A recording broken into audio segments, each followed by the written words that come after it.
안녕하세요. 저는 50대 여자입니다. 지금은 서울의 작은 빌라에서 혼자 살고 있습니다. 혼자 사는 게 어린 시절엔 죽기만큼 싫고 힘들었는데 나이가 들고 나니 이것만큼 좋은 게 없네요. 자식이고 남편이고 걱정할 것도 없고 그냥 혼자 노작노작 아는 사람 식당 가서 가끔 파트타임 알바도 하고 우리 동에서는 윗집 아줌마가 한 명 있는데 일손이 모자라면 제게 연락을 해서 혜민이 엄마, 오늘 부업할래? 하고 자동차 부품 끼우는 부업거리를 한 무대기 가져오면 그걸 앉아서 끼우기도 하고 그러면서 사연도 듣고 TV도 보고 그렇게 살고 있습니다. 참 별거 없는 삶이죠. 근데 이게 정말 행복합니다. 너무 속십그렇게 살아서 그런가 아니면 그냥 저한테는 이렇게 혼자 사는 게 맞는 건가 싶을 정도로 조용한 요즘이 너무너무 좋습니다. 사실 제가 오늘 이렇게 컴퓨터 앞에 앉은 이유는 단 하나입니다. 독수리 타법에 사람들 앞에서는 말도 제대로 못하는 제가 이렇게 용기를 낸 이유. 평생 아무에게도 말 못한 제 속마음을 얘기하고 싶어서입니다. 얼마 전 딸네 집에 갔다가 딸이 그런 말을 하더라고요. 엄마, 얼굴이 왜 이렇게 울적해 보이지? 무슨 일 있어? 없어, 무슨 일은. 내가 무슨 일이 있겠어, 집에 혼자 있는데. 그러니까 혼자 있지 말고 우리 집으로 오라니까. 김서방도 괜찮다잖아. 왜 엄마가 싫다 그래? 아유, 됐어. 난 그냥 혼자가 편해. 내가 혼자 살아보니까 이것만큼 세상 편한 게 없더라. 네가 몰라서 그래. 혼자 있는 게 얼마나 편한지. 내가 지금 여기 살아봐. 다 큰딸 뒷바라지 하면서 산다고 사돈이 얼마나 날 욕하겠어. 김서방도 착하니까 별말 안 하지. 얼마나 불편하겠어.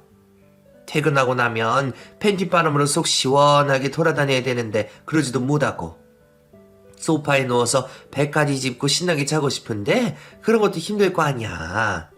그렇다고 내가 방 안에만 갇혀있을 수도 없는 노릇인데 아유 못해 하고 손살을 쳤습니다. 그러자 딸이 제 손을 잡더니 엄마 힘든 거 있으면 말해. 엄마한테 나밖에 없잖아. 내가 얼마 전에 TV 보는데 거기서 한 박사님이 그런 말을 하더라.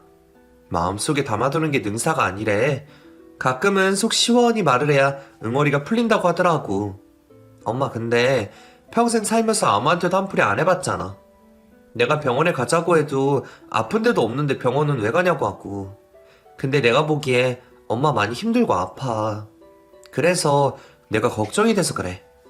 그러니까 힘든 게 있으면 나한테라도 말 좀 해. 나 진짜 엄마 때문에 속상해 죽겠어. 난 이제 행복하고 잘 사는데 엄마는 여전히 그때에 머물러 있는 것 같아. 하고 얘기를 하더라고요. 그때라니. 그 끔찍했던 때? 아이고 너 그런 말 말어라. 엄마 다 잊었어. 지금 너무 좋아. 정말 행복해. 그러니까 너무 걱정 말고 김서방한테 잘하고 예서한테 잘해주면서 엄마 노릇하고 살아. 넌 엄마처럼 절대 살지 마. 그냥 가정 꾸리고 행복하게 사는 모습. 그것만 보여주면 돼. 엄마는 그거면 바라는 거 없어. 하고 말을 해줬죠. 그리고 그날 집에 와서 엄청 울었습니다. 다 큰 딸에게 걱정을 끼친 것도 미안하고 제 얼굴이 그렇게 안 좋나 싶어 거울을 몇 번이고 봤는데 전 잘 모르겠더라고요. 어쩌면 세월이 지나면서 얼굴도 변해버린 거겠죠. 매일 거울을 보는 저와는 다르게 가끔 저를 보는 딸은 늘 제 걱정뿐이었습니다. 그래서 딸이 시키는 대로 해보기로 했죠. 사실 친구도 없고 남편도 없는 제가 이런 속 얘기를 누구에게 할 수 있을까요? 거울에 대고 하자니 민망하고 창피하고 딸내미 말대로 병원 가서 처음 보는 사람에게 얼굴을 맞대고 미주알 고주알 제 얘기를 하자니 그게 뭐하는 짓인가 싶기도 합니다. 아무리 치료비를 내고 돈 받고 하는 거라지만 못할 짓 같더라고요. 유튜브를 찾아보다가 한국에서 가장 많이 죽는 사람들이 정신과 의사라는 통계도 받고 그런 걸 보니까 그 사람들도 감정노동이 얼마나 힘들까 싶고 미안하더라고요. 그렇게 시간이 흘렀습니다. 딸에게는 걱정만 남겨두고 제 마음속에는 말하지 못한 말들만 쌓여간 채 세월을 보냈네요. 그냥 딸에게 민폐만 끼치지 말자. 나중에 늙어서도 절대 손 벌리지 말자. 아프면 그냥 내가 모아둔 얼마 없는 돈으로 요양원이나 들어가자. 이런 생각을 갖고 살았습니다. 실제로도 그렇게 할 생각이고요. 딸은 제게 너무 애틋했고 늘 제게 잘해주고 싶었지만 이상하게 그냥 모든 게 다 민폐 같고 제가 삶에 방해가 되는 것 같았습니다. 그래서 손녀딸이 태어나자마자 2년 정도 왕래하다가 이제 좀 손이 덜 간다 싶어서 1시간이 넘게 걸리는 동네로 이사를 하게 됐습니다. 처음 제가 이사를 한다고 했을 때 정말 아이고 딸이 말도 못하게 저를 말렸습니다. 엄마 왜 이사 가는데? 엄마 없으면 나 혼자 얘서 어떻게 키워? 엄마 가지 마. 내가 너무 힘들게 해서 그래? 근데 엄마도 알겠지만 나도 지금 처음 키워보는 거잖아. 그러니까 엄마가 좀 도와줄 수 있잖아. 우리가 가까이 있으면 식비도 줄이고 엄마만 괜찮으면 우리 집에 들어와서 살아도 되니까 얼마나 좋아. 김서방도 진짜 괜찮다고 했다니까? 하면서 계속 저를 설득했죠. 하지만 저는 그것마저도 민폐라고 생각했습니다. 그냥 적당히 옆에서 도와주다가 점점 딸과도 멀어져서 딸이 사위와 함께 행복하게 사는 걸 지켜만 봐야겠다고 생각했죠. 저도 제가 왜 이렇게 됐는지 모르겠습니다. 그래서 부업을 하면서 곰곰이 생각해 봤었죠. 살다 보면 남에게 피해를 좀 줄 수도 있는 거고 나도 피해를 받을 수도 있는 건데 왜 이렇게 예민해졌을까? 다른 사람도 아니고 딸에게까지 내가 왜 이럴까 싶었는데 결국 제 생각은 꼬리에 꼬리를 물어 남편에게 닿더라고요. 전 정말 남편을 끔찍하게 싫어합니다. 그리고 시댁이란 존재도 끔찍하다고 생각합니다. 뭐 좋은 사람들도 많을 테고 정말 친딸처럼 대해주는 사람들도 많겠지만 적어도 제게 시댁은 그런 존재는 아니었습니다. 저는 어릴 때부터 부모님이 일찍 돌아가셔서 할머니 손에 자랐습니다. 제 나이 18살에 할머니 장례 다 치러드리고 남은 돈으로 서울 친구네 집에서 얹혀 살게 됐죠. 그 친구 부모님이 참 좋으신 분들이었습니다. 사실 친구라고 하기도 뭐했고 돌아가신 할머니가 아는 사람이었는데 할머니 돌아가시기 전에 병원에 있을 때 제게 주소 하나를 적어주면서 나 죽으면 이 집 가서 살아. 여기서 밥도 먹고 학교도 다니고 그래. 눈치 볼 거 없고 그 주소 적힌 곳으로 가서 내 이름 되면 알아서 잘 챙겨줄 거야. 하고 말씀하셨죠.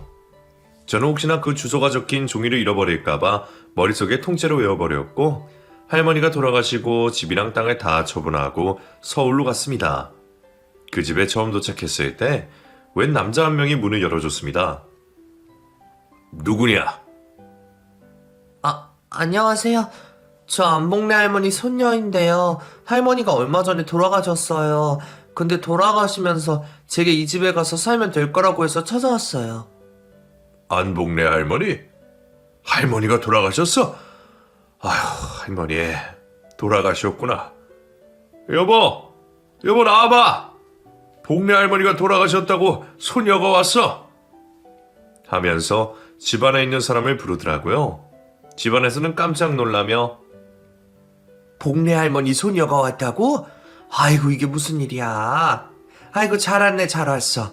할머니가 돌아가셨구나. 소식도 몰라서 찾아뵙지도 못했어.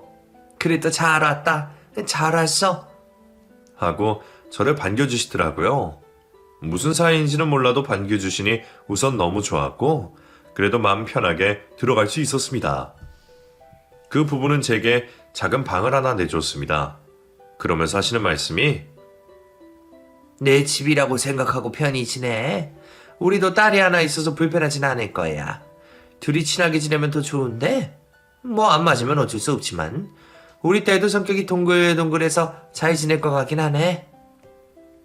하고 말씀하시더라고요. 근데 우리 할머니랑 무슨 사이인지 여쭤봐도 되나요? 사실 제가 이렇게 와도 되는 건지. 우선 할머니가 가라고 해서 찾아는 왔거든요. 할머니도 참 그냥 같은 동네 살았던 사람이야. 할머니가 잘해주셨어. 깊게 하려고는 하지 말고 그냥 여기서 잘 지내면 돼. 18살이라고 했지. 이제 다 컸네. 정말 이쁘게 잘 컸어. 하고 제 머리를 쓰다듬으시더라고요. 그날 밤 저 정말 두 다리 뻗고 실컷 잤습니다. 장례 기간 동안 그리고 할머니가 돌아가시고 나서 집안일을 정리하느라 너무너무 힘들었는데 그날 밤 꿈에 할머니가 나와서 저랑 같이 넓은 코스모스 밭을 걷는 꿈을 꿨거든요. 그래서 거진 10시간을 자고 일어났는데 아침이 됐더라고요. 그날 아침 그 집 딸이라는 친구를 처음 만났고 조금 어색하긴 했지만 그래도 아주머니가 진수성찬을 차려주셔서 정말 배 터지게 밥을 먹었던 기억이 납니다. 그렇게 저는 남은 학교 생활을 그 집에서 했습니다. 부족한 용돈도 학용품도 그 집에서 대주시고 이유는 모르겠지만 제게 용돈도 꼬박꼬박 주셨습니다. 정말 너무너무 잘해주셨습니다. 제가 20살이 되면서 그 집을 나올 때 그 집 아주머니 아저씨가 제게 100만 원을 주시면서 적은 돈인데 이걸로 되겠어? 그냥 같이 살아도 되는데 왜 굳이 그렇게 나가려고 그래? 우리는 하나도 안 불편한데 하면서 저를 잡아주셨습니다. 그것만으로도 너무 감사했죠. 정말 좋은 분들이셨거든요. 하지만 그 집에 계속 살면 제가 너무 안주하게 될 것 같았습니다. 평생 거기서 살 수도 없고 가끔 고모네 집에 왕래하긴 했지만 고모네도 불편했거든요. 그래서 저는 20살이 되자마자 바로 공장에 취직을 해서 기숙사로 들어갔습니다. 친구랑 방을 같이 썼지만 그래도 불편하지 않았고 제 공간이 작게나마 있으니 그것만으로도 좋았습니다. 거기다가 그곳에서 만난 친구들은 대부분 가장인 친구들이었습니다. 밑으로 동생들이 줄줄이 있거나 아니면 부모님이 돌아가셔서 동생을 키워야 하는 입장이었죠. 다행히도 저는 부모님이 돌아가시면서 저와 어린 시절엔 연락을 하던 오빠 2명이 있었는데 할머니가 돌아가시면서 오빠들과 연락이 끊겼고 어디서 뭐하고 사는지 결혼은 했는지 아무것도 모르는 상태라 그냥 제가 번 돈 저만 잘 관리해서 쓰면 되는 상황이었습니다. 그러다 보니 돈이 잘 모인 것도 사실이었고 돈 쓰는 법도 몰라서 그냥 무작정 모으기만 했습니다. 그렇게 돈만 모으길 5년. 저는 그래도 또래 친구들보다 꽤 넉넉하게 돈을 가질 수 있게 됐고 공장을 퇴사하고 사무직으로 가야겠다는 생각이 들었습니다. 제가 졸업한 학교도 상고였고 잘하는 건 아니지만 그래도 커피 타기나 잔심부름 같은 건 할 수 있다는 생각이었죠. 그렇게 저는 파트장님에게 퇴사 사실을 말했더니 파트장님이 먼저 너도 사무직 가려고 그러는 거야? 하고 말씀하시더라고요. 네, 어떻게 하셨어요? 여기 애들이 다 그렇지 뭐. 특히나 여자애들이면 사무직이 낫지. 근데 넌 잘할 것 같다.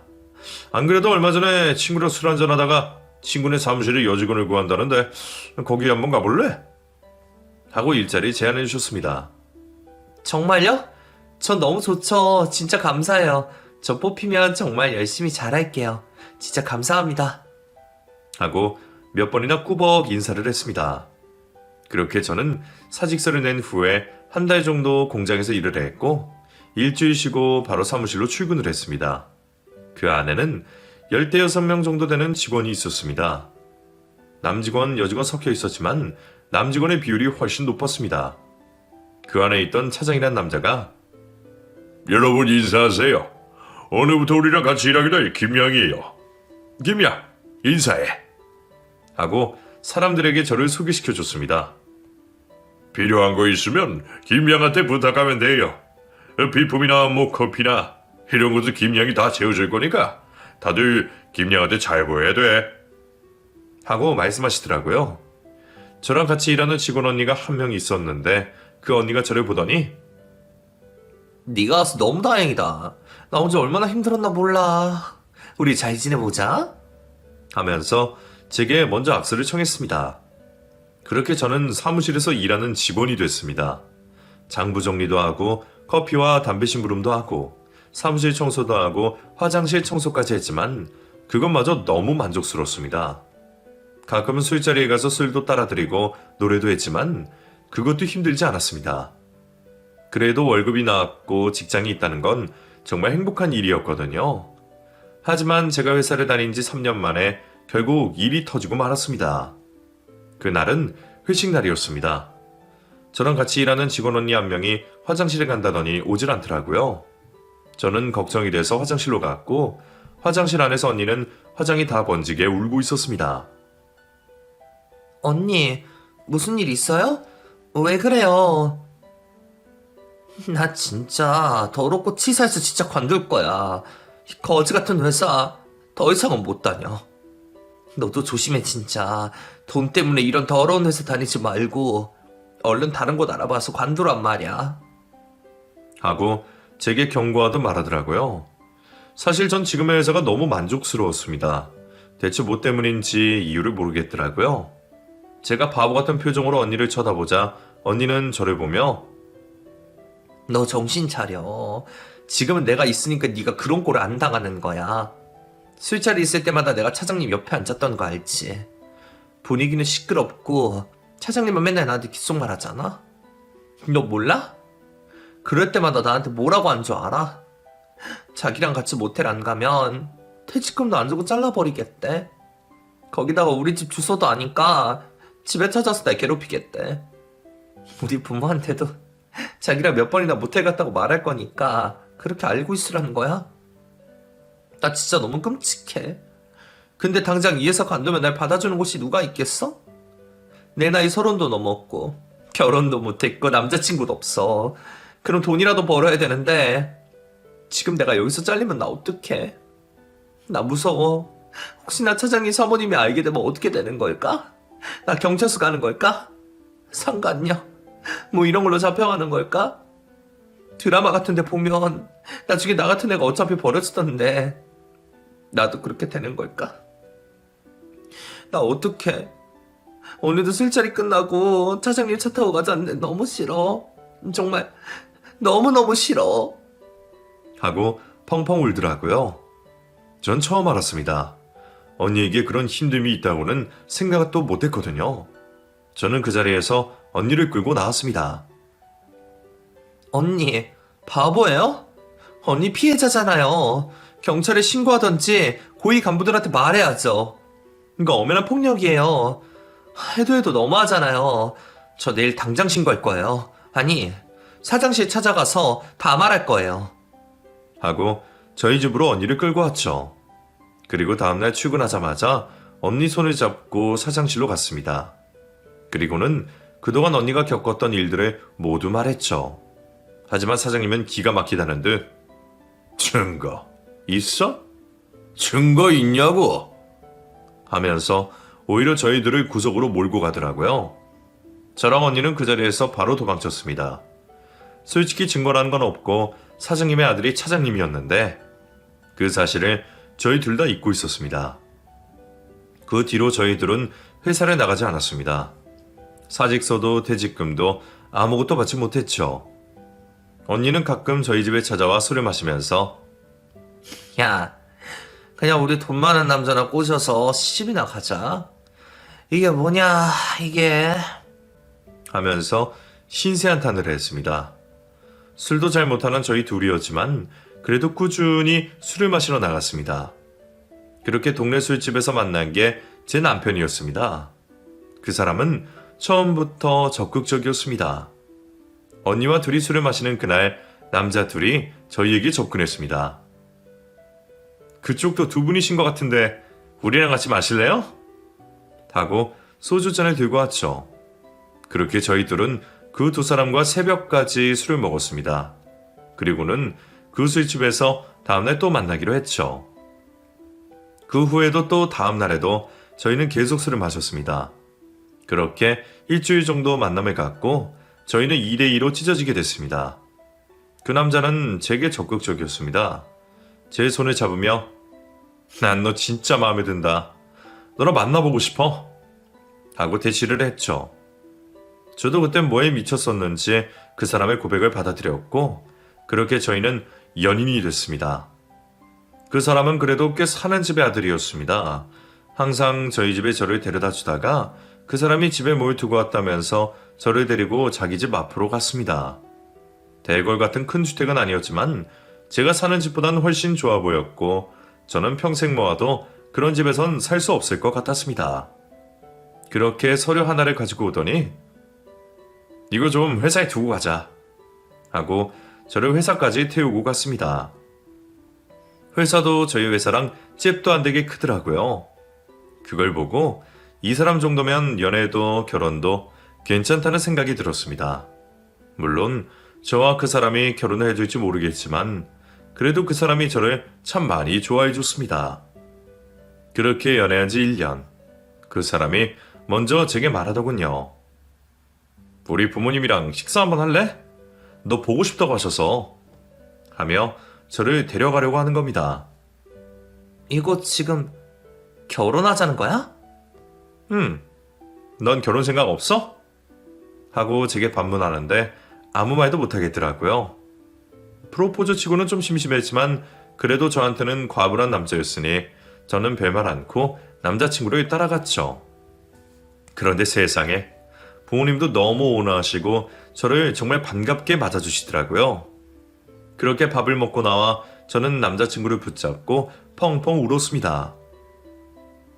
내 사정 뻔히 아시는데도 이렇게 반겨주실 줄 몰랐어. 나 정말 복받은 애인가 봐. 하면서 너무 고맙다고 울었네요. 그렇게 저희 두 사람의 결혼식 비용과 신혼집까지 전부 시댁에서 마련해 주시고 저는 정말 몸만 들어갔습니다. 그리고 결혼한 지 4개월 만에 저희에게는 예쁜 아이가 생겼죠. 모든 게 순조로웠습니다. 너무 좋은 시댁 식구들과 멋진 남편, 그리고 임신까지. 정말 결혼을 하고 나서 모든 게 다 술술 풀리더라고요. 하지만 아이를 낳고 키우느라 정신없이 시간이 흘러갔고 솔직히 남편이 어떻게 일을 하는지, 영업이라고 했는데 무슨 영업을 하는지 대충 얘기만 듣고 정확히 확인해 보진 않았습니다. 그래도 돈은 잘 벌어오고 저희가 먹고 사는 데는 지장이 없으니 알아서 잘하겠다 싶었죠. 하지만 그건 저만의 착각이었습니다. 결혼하고 아이를 키우며 정신없이 시간을 보내는 동안 남편과 시댁에서 엄청난 계략을 짜고 있었더라고요. 사건의 시작은 남편의 회사였습니다. 저도 모르는 사이 남편은 이미 회사 돈을 몇 번이나 횡령한 죄가 있어서 법정에 선 기록이 있었습니다. 전 이 사실을 우연히 알게 됐습니다. 아이를 데리고 시댁에 갔던 날 안방에서 통화를 하는 시어머니의 전화를 듣게 됐거든요. 우리가 모르는 사이도 아니고 그 돈은 내가 갚는다고 했잖아. 우리 아들이 그렇게 손버릇이 나쁜 애가 아니라니까?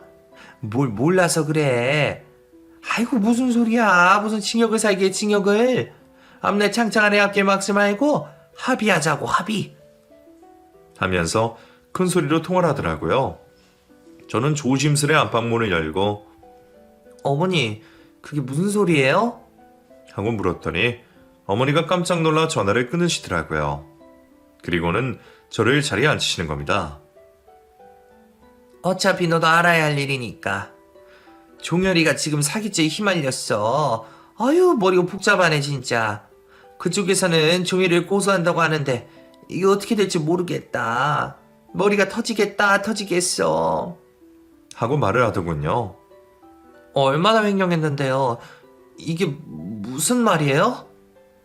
돈이 꽤 커. 몇 억 되나 봐. 얘가 진짜 왜 이러나 모르겠다. 저번에도 이러더니 또 이러네. 그래도 고맙게 그 회사가 우리 남편 아는 사람 대표로 있어서 그냥 눈 감고 몇 번 넘어가 준 것 같은데 이번에 그게 안 되나 봐. 아이고 코리아. 하고 드러누워 버리더라고요. 저는 아이를 안고 나와서 남편에게 전화를 걸었습니다. 여보 지금 어디야? 어머님이 무슨 말을 하시는 거야? 당신 회사도 횡령했어? 지금 어딘데? 나 지금 집에 못 가.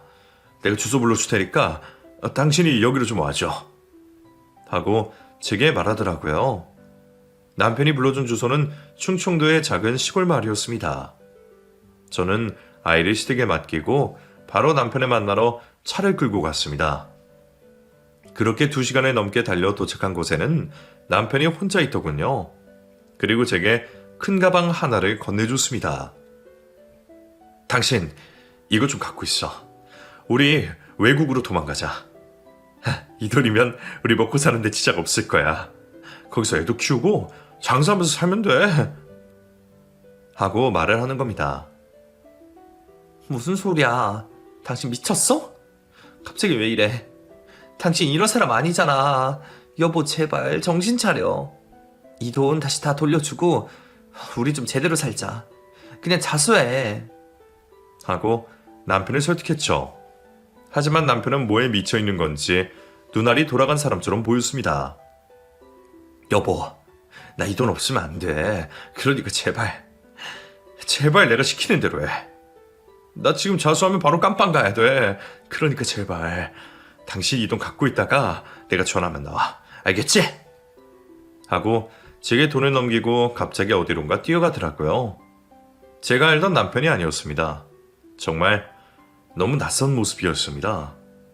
저는 너무 무서워서 그 돈을 갖고 우선 시댁으로 갔습니다. 그리고는 어머니께 말씀드렸죠. 어머니, 그이가 제게 돈을 줬어요. 엄청 많이요. 이거 어떡해요? 신고해야 되는 거 아니에요? 그이한테 자수하라고 했는데 그럴 마음이 없나 봐요. 그렇다고 해서 계속 도망 다닐 수는 없잖아요. 사람들이 찾는 거 아니에요? 찾긴 뭘 찾죠. 찾기까지 어차피 시간도 오래 걸리고 지금 당장은 우리 애가 어디로 갔는지 찾는 게 먼저인 것 같은데. 아유, 모르겠다. 나도 정말 어떻게 이런 일이 있는 건지. 하고 가슴을 치더라고요. 그러다가 무슨 생각이 번뜩 났는지 근데 넌 혹시 경찰서 가본 적 없지? 하고 제게 묻는 겁니다. 없죠. 제가 경찰서 갈 일이 뭐가 있어요. 그치? 없겠지. 만약 이번에 또 잡히면 우리 아들 징역인데. 너는 초범이잖아. 아마 집행유예에서 끝나지 않을까 싶은데. 내가 잘 아는 변호사가 있거든? 네 남편 살려야 될 거 아니냐. 한 번만 어떻게 안 될까? 하고 두루뭉술하게 말을 하더라고요. 설마 지금 저보고 뒤집어 쓰라는 말이에요? 아니요, 어머니, 어떻게 그런 말을 하세요? 전 아무것도 모르는데. 하고 뒷걸음질 쳤더니 제 손을 꽉 잡으며 너는 일도 안 하고 애만 키우지 않냐? 어차피 집행유예라니까? 그럼 그냥 재판 몇 번 쓰고 집에 오면 돼. 쟤는 돈도 벌어야 되고 앞으로 계속 사회생활도 해야 되는데. 제가 만약 깜빵 가면 너랑 딸내미는 어떡할래? 내가 다시는 이런 일 없게 교육 잘 시킬게. 그러니까 한 번만 자수해주면 안 될까? 초보면 어차피 징역 갈 확률도 없어. 하고 저를 설득하는 겁니다. 저는 아무 말도 하지 못했습니다. 솔직히 어머니 말이 틀린 건 없었거든요. 그리고 집행유예라고 하니까 솔직히 겁날 것도 없고 제 아이가 아빠 없이 크는 건 정말 죽기보다 싫어서 저도 눈 딱 감고 한 번만 덮어쓰기로 했습니다. 솔직히 많이 고민할 문제도 아니었습니다. 그냥 바로 그러겠다고 했죠. 강범죄라고 생각했거든요. 하지만 현실은 달랐습니다. 제가 자수를 했던 날 남편은 시어머니와 통화를 해서 제가 자수했다는 걸 알게 됐고 회사에 다시 돌아가겠다고 하더군요. 제가 경찰서에 찾아갔더니 이미 신고가 되어 있는 상황이었습니다. 혹시나 저는 일말의 기대를 했습니다. 제가 자수를 하면 경찰들이 의아해하지 않을까 싶었는데 웬걸 일이 10개월 돼서 그런지 저와 남편과의 관계를 확인하고는 다시 연락 주겠다고 하더라고요. 그렇게 저는 집으로 돌아와 몇 번의 재판에 참석했습니다. 그리고 최종심 날 너무나 충격적인 결과를 안게 됐습니다. 변호사 역시 가망이 없다고 했고 징역 3년이라는 벌을 받게 됐습니다. 너무 억울했습니다. 정말 가슴이 미어질 정도로 억울했습니다. 분명 집행유예일 거라고 했는데 회사 돈 몇 억 횡령했다는 이유로 징역 3년이라니. 몇 번이고 반복하고 싶었지만 제 입으로 뱉어낸 거라 되돌릴 수도 없었습니다. 남편과 시어머니는 제 앞에서 눈물을 보이고 있었습니다. 괜찮다고. 금방 시간이 흘러갈 거라면서 저를 위로해 줬습니다. 납득할 수 없었지만 제가 할 수 있는 게 없었습니다. 마치 모든 것들이 다 연극 같았거든요. 그렇게 전 창창한 나이에 3년이라는 시간을 감옥에서 보내야 했습니다. 여성교동소에 수감되긴 했지만 너무 암흑 같은 곳이었고 그 안에서는 서열이 철저했습니다. 방장 언니가 있었는데 살인죄로 무기징역을 사는 언니였습니다. 저는 초반엔 잠도 제대로 자지 못했습니다. 밥도 먹지 못했습니다. 그래도 시간은 하루하루 흘러갔고 아이와 남편이 면회 오기만을 기다렸습니다. 하지만 시어머니만 찾아와서 지금 애가 좀 아파서 올 수가 없어. 그래서 내가 왔어? 하고 얼굴만 빼꼼 내밀더라고요. 어머니, 남편이랑 애를 보고 싶어요. 저 없이도 잘 지내나요? 밤에 잠은 잘 자요? 그럼 걱정하지 마. 어린애를 여기 데려오기 좀 그래서 사진만 뽑아왔어. 애가 아직도 크지도 않았는데 어떻게 교도소에 데리고 와. 하고 말하더라고요. 그럼 그이는요? 어머님이 봐주시고 그이가 올 수도 있잖아요. 어떻게 한 번을 안 와요? 너무 서운해요. 제가 여기서 어떻게 지내는지 궁금하지도 않대요? 죽었는지 살았는지 대체 뭐하고 지냈는지 밥은 잘 먹는지 궁금하지 않대요? 궁금해하지. 근데 애 키우느라 바쁜데 어떡해. 내가 그래서 대신 간다고 했어. 사실 말이 쉽지. 여기가 가까운 것도 아니고 하루 꼬박 와야 올 수 있는데 여기까지 오는 게 쉽겠어? 그리고 여성교도소에 남자가 들어오는 게 쉬운 일이 아니야. 그러니까 이해 좀 해줘. 뭐 하루 종일 보는 것도 아니고 잠깐 보는 건데 몇 시간 동안 왔다 갔다 하고 또 출근하고 하기는 너무 힘들잖아. 어머니, 근데 말이 너무 심하시네요. 저였으면 안 그랬을 거예요. 1분을 봐도 10분을 봐도 왔을 거예요. 저한테 미안한 마음도 없대요? 내가 지금 누구 때문에 내가 왜 여기서 이러고 살고 있는데요? 처음엔 저도 그러려니 했어요. 근데 이건 아니잖아요. 적어도 애라도, 아니, 남편이라도 와서 저를 달래주고 위로해줘야 되는 거 아니에요? 어떻게 입 닫고 썩 모른 척 할 수가 있어요. 그러고도 그 사람이 남편이에요. 저 진짜 여기서 나가면 가만 안 둘 거예요. 정말 안 참을 거고 어머니한테 저한테 시킨 거라고 전부 말할 거예요. 솔직히 그이도 알잖아요. 근데 어떻게 저한테 이럴 수가 있어요? 진짜 너무한 거 아니에요? 하고 소리를 질렀죠. 그렇게 면회 시간이 끝났고 제가 그 난리를 치느로 어머님도 저를 찾아오지 않았습니다. 그렇게 3년의 시간을 고통 속에 보냈습니다. 주소 날 아침도 아무도 안 왔더라고요. 저는 바로 택시를 타고 터미널로 갔고 터미널에서 버스를 타고 서울로 갔습니다. 바로 시댁에 찾아갈 생각이었죠. 우선 애부터 봐야겠다고 생각했거든요. 그날은 평일이었고 새벽이었습니다. 저는 새벽 일찍부터 시댁 문을 두드렸죠. 어머니, 저 왔어요. 문 좀 열어주세요. 하고 문 앞에서 계속 두들겼죠. 그런데 그때 차 한 대가 들어오더라고요. 그때가 아침 7시쯤이었는데 이 시간에 누구지 하고 저도 모르게 기둥 뒤에 몸을 숨겼습니다. 그런데 다름 아닌 남편이었습니다. 여보, 여보. 하고 저는 먼저 가서 인사를 했는데 남편이 깜짝 놀래더니 뭐야 너 출소했어? 하고 묻더라고요. 저는 반가운 마음에 남편을 와락 끌어안았고 남편은 놀래서 우선 들어가자. 집으로 들어가. 지금 여기서 이러지 말고 들어가. 하면서 저를 끌고 들어가더라고요. 그렇게 저는 남편 손에 이끌려 집으로 들어갔고 어머님은 진작에 일어나셨는지 밥을 준비하고 계시더라고요. 어머니, 저 왔어요. 왜 일어나셨으면서 문 안 열어주세요? 제가 몇 번이나 두들겼는데요.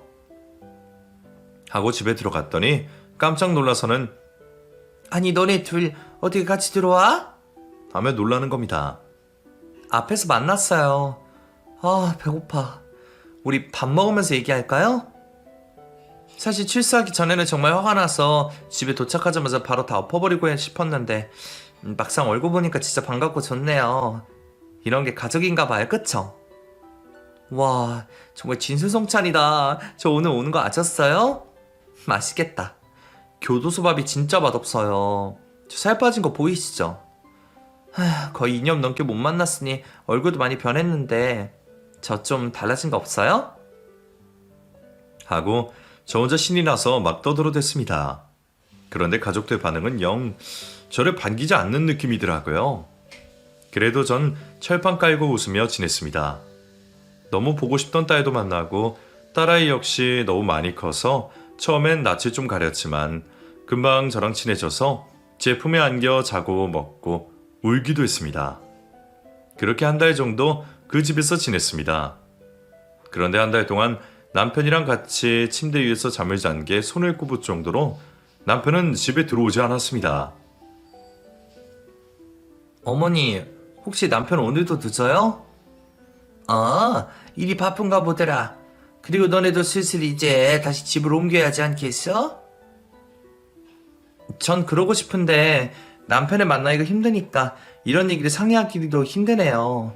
오늘은 얘기해 볼게요. 하고 말을 마무리했습니다. 그리고 그날 밤, 저는 밤새도록 남편을 기다렸지만 남편은 아침 7시나 돼서 집에 들어왔습니다.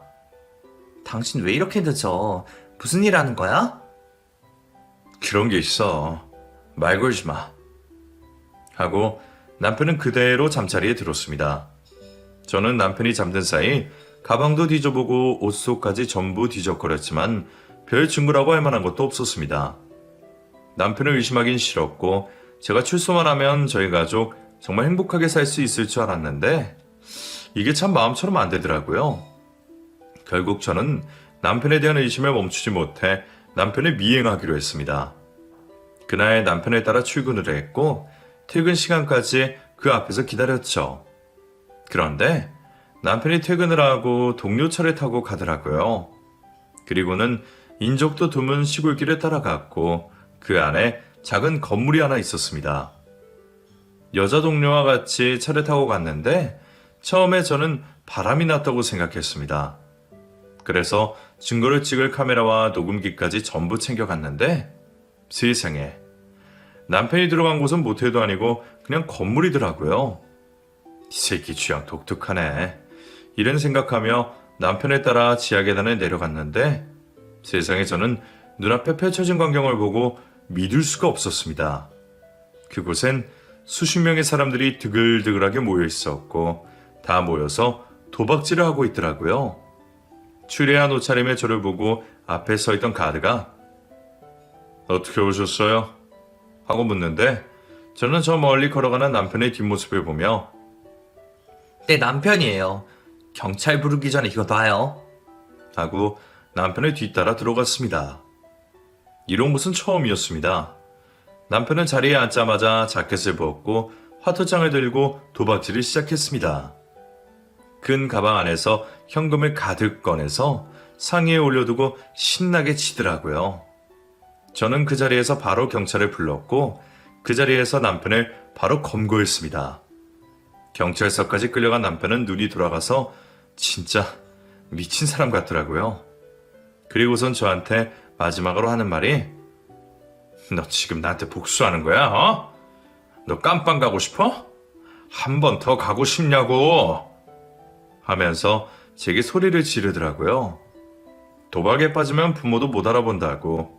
그렇게 남편이 경찰에 신고하고 나서 시어머니한테 전화를 걸었더니 기가 막히게 저를 원망하시더라고요. 전화기에 대고 소리를 지르면서 부모인 너도 가만히 있는데 네가 뭔데 나서서 지랄이야 지랄이에요? 너 당장 집으로 와. 지금 당장 와. 하면서 제게 소리를 지르는데 기가 막혔습니다. 저는 그 전화를 받고 바로 집으로 가서 시어머니가 뭐라 하던 말던 제 애를 데리고 밖으로 나왔습니다. 당장 갈 곳도 없고 해서 여관방과 호텔을 전전하다가 갖고 있는 돈으로 작은 월세집을 구했고 남편과는 이혼 준비를 시작했죠. 그렇게 저는 결혼생활 5년도 안 돼서 남편과 이혼을 했고 남편은 도박과 사기 그리고 횡령죄로 징역 5년을 살게 됐고 초범도 아니라 죄목이 무거워 벌금까지 내게 됐죠. 하지만 더 웃긴 건 본인들 잘못을 모르는 시댁 식구들과 남편은 그 이후에도 지속적으로 제 탓을 하며 양육비도 줄 수 없고 합의 이혼을 해야 한다며 말도 안 되는 소리들을 해댔죠. 그래도 다행히 소송을 해서 제가 승소하게 됐고 아이를 키우는 동안 남편에게 양육비를 받았고 그 돈에 제가 버는 돈까지 조금 합쳐서 아이를 키웠습니다. 지금 그 아이가 커서 결혼도 하고 아이도 낳고 정말 행복하게 잘 살고 있습니다. 제가 아이를 키우면서 느낀 점이 세상엔 자격도 안 되는 부모가 정말 많다는 겁니다. 저도 물론 부모 자격이 충분한 사람은 아닙니다. 아이를 너무 부족하게 키웠으니까요. 요즘 젊은 사람들은 안 그런 사람이 더 많겠지만 결혼을 하고 아이를 낳는 게 절대로 수순이 아닙니다. 자기가 책임질 수 있는 자녀를 낳아야 하고 그에 따른 대가도 치러야죠. 그래야 인생 잘 살았다고 생각이 들 테니까요. 물론 저도 잘난 부분은 아니지만 사랑만으로 아이를 키울 수 없다는 거, 그리고 사랑만으로 남편과 살 수 없다는 걸 뼈저리게 느꼈던 기억이 납니다. 그 뒤로 저는 여전히 혼자 살고 있습니다. 재혼은커녕 남자는 꼴도 보기도 싫고 혼자인 지금이 너무 좋고 행복하네요. 아마 혼자이신 분들은 제 마음을 너무 잘 아실 거라 생각합니다. 앞으로도 저는 지금 같은 인생을 유지하려고 합니다. 더 행복해지려고 하지 않고 잘 살려고 아등바등하지 않고 그냥 지금처럼만 살아가겠습니다. 긴 사연 들어주셔서 감사합니다. 모두 행복하세요.